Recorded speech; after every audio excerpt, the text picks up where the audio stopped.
In this video, we will show you step by step how to adjust the screen brightness and font size on your Garmin watch. First, let's go to the watch settings. If you are using a fēnix 8 or another 5-button watch, from the watch face, press and hold the middle left button for about 2 seconds. Then, use the bottom left button to scroll down to settings. If you are using a Venu 4, press the top button and scroll down to find the watch settings. For other 2-button watches, you can try pressing and holding the bottom button for about 2 seconds,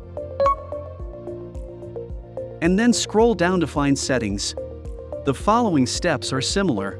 Press the top right button to enter settings, and select Display and Brightness.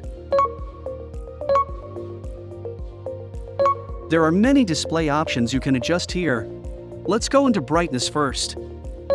Use the up and down buttons or tap the plus and minus icons on the screen to make the screen brighter or dimmer. Once done, press the top right button to confirm and save the change.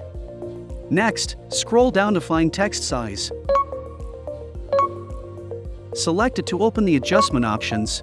Similarly, use the up and down buttons to adjust the size of the text. Once done, press the top right button to confirm and save the change. There are even more settings available. Feel free to adjust them here anytime.